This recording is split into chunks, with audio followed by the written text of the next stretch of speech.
ha tenido reuniones con distintos actores y nosotros queremos abordar más en profundidad ese tema y lo hacemos ahora aquí en Doble Clic. Doble Clic. Bueno, y para eso, como ya le decía, nos acompaña en el estudio Anuar Quesille, que es el defensor de la niñez. Muchísimas gracias por estar con nosotros, bienvenido.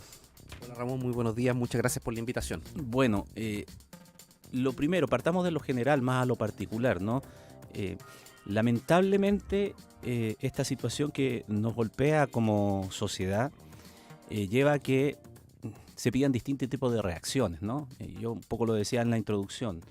En una primera mirada, esas acciones, esas peticiones, esa reacción de la comunidad toda, estoy hablando de la sociedad completa, ¿cómo lo ven desde la Defensoría de la Niñez, pensando en eventuales cosas que se pueden hacer? Bueno, si pensamos en lo que está sucediendo actualmente en el país y particularmente a propósito de la crisis de seguridad que ha terminado con distintos hechos de violencia en distintas regiones del país, no solamente en la región metropolitana, uno tiende a entender que existe una reacción natural de pedir medidas urgentes y medidas que de una u otra forma están más vinculadas a lo represivo.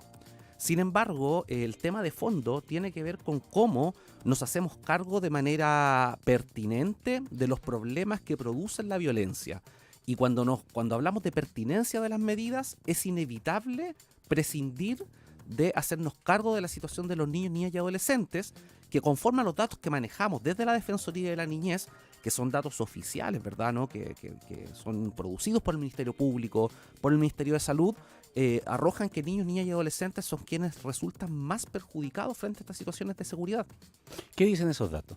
Bueno, en primer lugar hay que tener en cuenta que la semana pasada el Ministerio Público, a través de la información que entrega el fiscal nacional, da cuenta de una cifra muy preocupante porque nos dice que si bien en el año 2023 disminuyeron las cifras de homicidios, las cifras de homicidios de niños, niñas y adolescentes aumentaron. Es decir, para el año 2023 se da cuenta por parte del Ministerio Público de 58 niños, niñas y adolescentes fallecidos a causa de homicidios.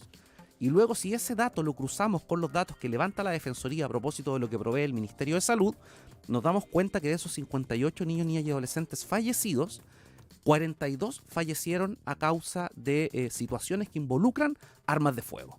Y eso da cuenta inevitablemente de un escenario muy preocupante donde la violencia, la ocurrencia de delitos más violentos es una de las circunstancias que está afectando en mayor medida a niños, niñas y adolescentes en sus barrios, en sus colegios y precisamente en aquellos espacios donde se tienen que sentir más seguros.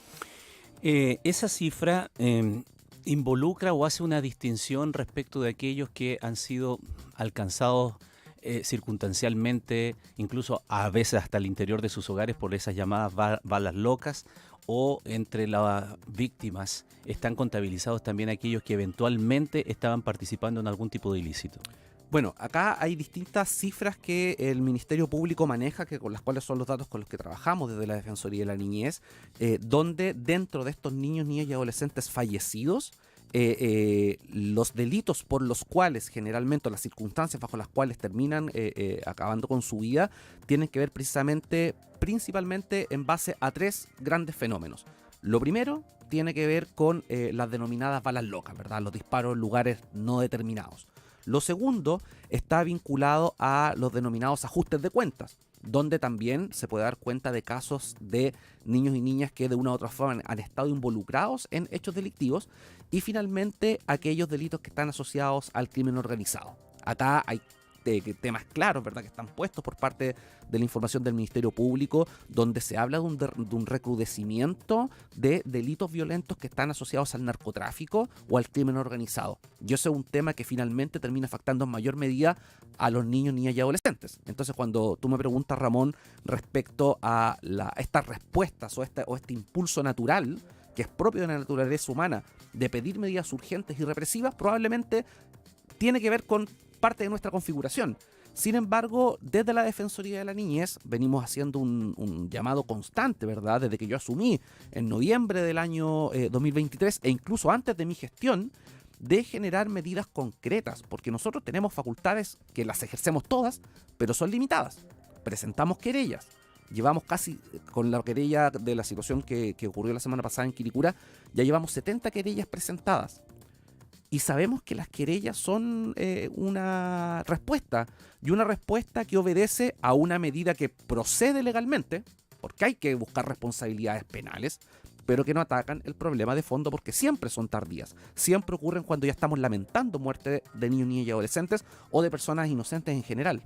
De hecho, yo leía un tuit el otro día a propósito de la reunión que ha tenido con distintas autoridades usted, diciendo que esto no se soluciona sola y exclusivamente mediante una respuesta judicial, decía, sino que es importante, eso es importante, pero que se requiere que exista protección social para los niños, niñas y adolescentes, y esperamos que las recomendaciones que hemos formulado se vean concretadas. ¿Cuáles son esas recomendaciones que ustedes han señalado y han reiterado en el tiempo que demoran en llegar?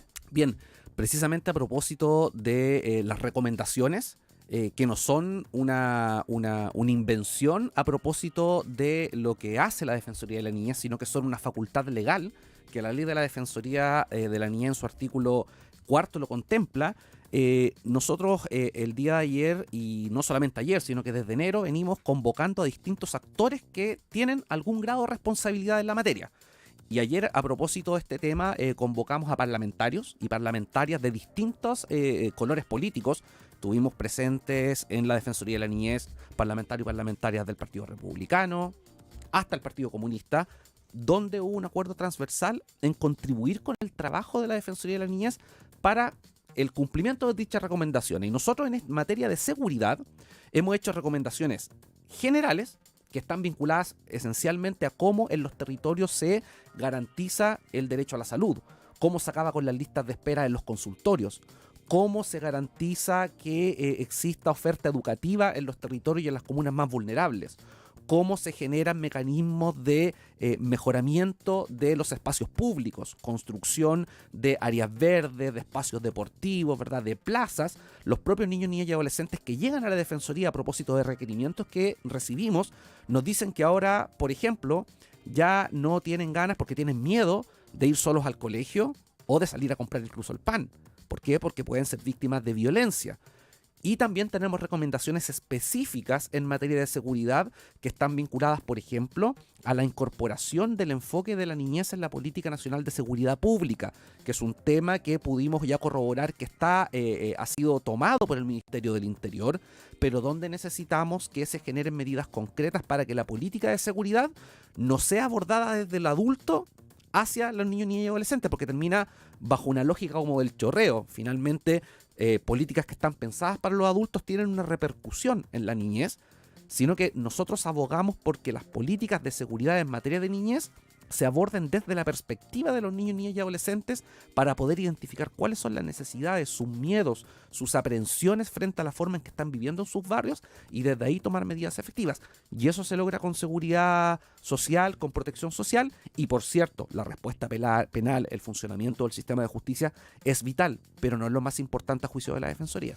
Ahora, a partir de lamentables hechos ocurridos también en el pasado, hubo toda una mirada en un instante, diría que con un compromiso social y de una vergüenza social también de la deuda que se tiene con los niños en nuestro país, en todo ámbito, en el ámbito de la protección, obviamente de eso estamos hablando.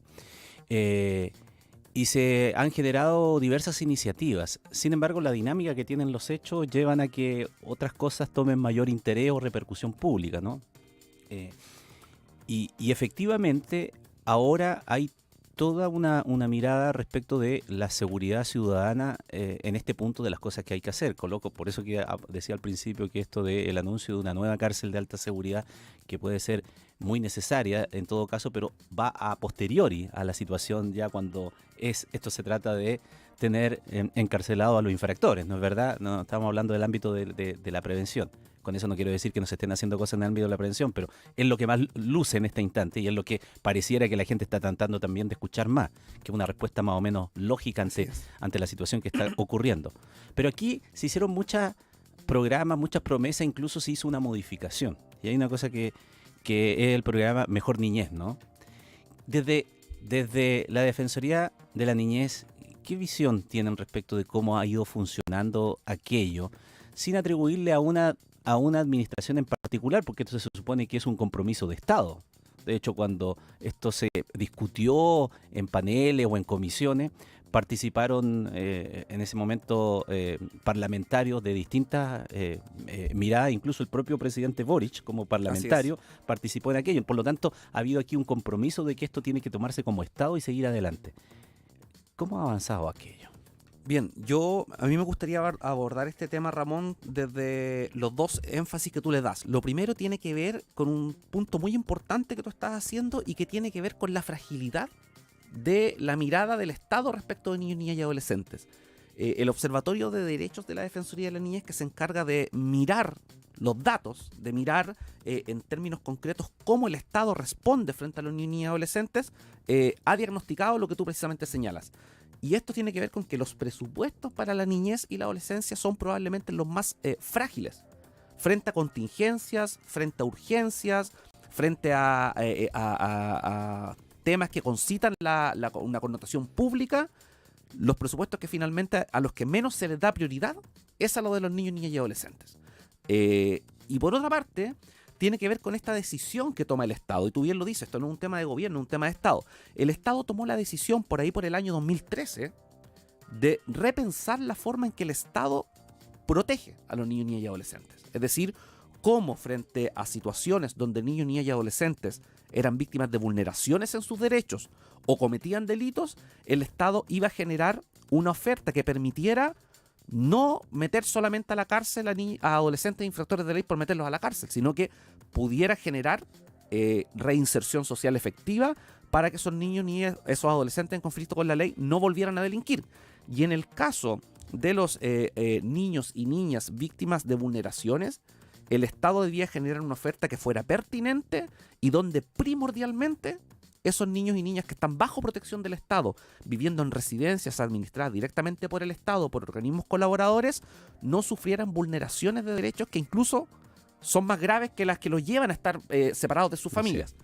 Y actualmente, si uno mira la foto, podemos ver que estamos frente a un gran problema. ¿Por qué? Porque este tema del sistema de protección especializada y los problemas que actualmente enfrenta el servicio no son un tema nuevo. Es un tema que la Defensoría de la Niñez ha venido levantando desde el año 2018, incansablemente desde la tramitación del proyecto de ley. Cuando tú diseñas una política pública que se basa solamente en la ley de la oferta y la demanda, esa política pública que tiene por finalidad proteger derechos humanos de las personas, está destinada a presentar problemas. Y lo que vemos actualmente en el sistema de protección especializada, y no es un tema nuevo, yo lo he conversado con la subsecretaria de la Niñez, lo he conversado con la directora del servicio, es que tenemos situaciones donde aumentan las listas de esperas, tenemos problemas de sobrecupo, tenemos un grave problema en materia de salud mental y sobre todo tenemos programas que no cumplen con su finalidad, que es precisamente que esos niños, niñas y adolescentes que fueron separados de sus familias salgan en el menor tiempo posible con un énfasis en la reparación de los derechos que les han sido vulnerados. Este es un tema vital que si no se soluciona desde raíz va a repercutir en situaciones precisamente, y perdón que haga la conexión, como las que ocurrieron la semana pasada en Quilicura. Nosotros, a propósito de la presentación de la querella, en este caso, e investigando los antecedentes del caso, pudimos ver que algunos de los niños y niñas que lamentablemente resultaron fallecidos en la balacera de Quilicura estaban siendo parte o habían sido parte de programas de protección especializada. Y eso da cuenta precisamente que el Estado no logró su finalidad de protegerlos, porque ya habían sido vulnerados en sus derechos. Y probablemente esta situación no es única. Se puede dar muchas veces en el caso de adolescentes que cometen delitos, en el caso de otros adolescentes que finalmente, por sus trayectorias de vidas, por estar inmersos, ¿verdad?, en un territorio que no les provee protección social, pueden terminar relacionados con el delito, cooptados por bandas criminales y finalmente también vulnerados en sus derechos.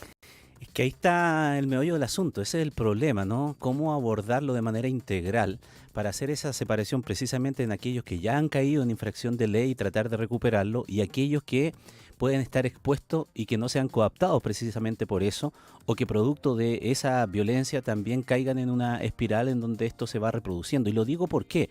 Porque sin duda que hoy día, precisamente hoy, hay algo relacionado con eso que es un dilema que se ha vuelto permanente. En Talagante, dentro de toda esta cantidad de homicidios que estamos escuchando el fin de semana, que totalizan 17 en la región metropolitana solamente, hay 2 de ellos que ocurrieron en Talagante. Y el funeral de aquellos 2 personas fallecidas va a ser en las próximas horas, en el día de hoy. Se trata de un ciudadano colombiano y un chileno. Se le ha denominado un funeral de alta seguridad. Riesgo, sí. ¿Ya?